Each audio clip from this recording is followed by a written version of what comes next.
ಇದು ಎಂತ ಗೊತ್ತುಂಟಾ? ಕಣಿಲೆ. ನಾನೊಂದು ಕಣಿಲೆ ತಂದಿದ್ದೇನೆ. ಇದನ್ನೀಗ ಕಟ್ ಮಾಡುವ. ಹೇಗೆ ಕಟ್ ಮಾಡುವುದಂತ ತೋರಿಸ್ತೇನೆ ನೋಡಿ. ಇದರ ಮೇಲಿನ ಸಿಪ್ಪೆ ಎಲ್ಲ ತೆಗಿಬೇಕು. ಒಳಗಿನ ತಿರುಳು ಮಾತ್ರ ಪದಾರ್ಥಕ್ಕೆ ಹಾಕುವುದು ನೋಡಿ. ಹೀಗೆ ಒಂದೊಂದೇ ಸಿಪ್ಪೆ ತೆಗಿಬೇಕು ಅದರದ್ದು. ಕಣಿಲೆಯಿಂದ ಉಪ್ಪಿನಕಾಯಿ ಕೂಡ ಮಾಡ್ತೇವೆ. ಮಳೆಗಾಲದಲ್ಲಿ ಒಮ್ಮೆ ಆದರೂ ತಿನ್ನಬೇಕು ಇದನ್ನು.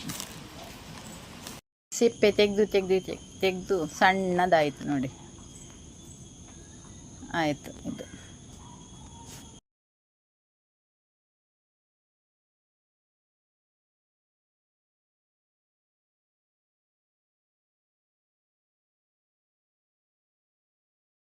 ತುಂಡು ಮಾಡಿ ಆಯಿತು. ಇದನ್ನೀಗ ನೀರಿನಲ್ಲಿ ಹಾಕುವ. ಈ ದೊಡ್ಡ ದೊಡ್ಡ ತುಂಡು ಮಾಡಿದ್ದನ್ನು ಉಪ್ಪು ನೀರಿನಲ್ಲಿ ಹಾಕ್ತಾ ಇದ್ದೇನೆ ನಾನು.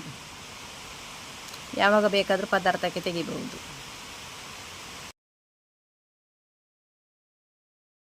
ನೀರಿನಲ್ಲಿ ಹಾಕಿ ಇಡಬೇಕು. ಇದನ್ನು ತುಂಬ ಹೀಟ್. ಹಾಗೆ 3 ದಿನ ನೀರಿನಲ್ಲಿ ಹಾಕಿ ತೆಗಿಬೇಕು. ದಿನ ದಿನ ನೀರನ್ನು ಬದಲಾಯಿಸ್ತಾ ಇರಬೇಕು. 3 ದಿನದ ಮೇಲೆ ಪದಾರ್ಥ ಮಾಡಬೇಕು. ಪಚ್ಚೆ ಹೆಸರು, ಮೊಳಕೆ ಬಂದದ್ದು ಹಾಕಿ, ಹಲಸಿನ ಬೀಜ ಎಲ್ಲ ಹಾಕಿ ಪದಾರ್ಥ ಮಾಡ್ತೇವೆ ನಾವು.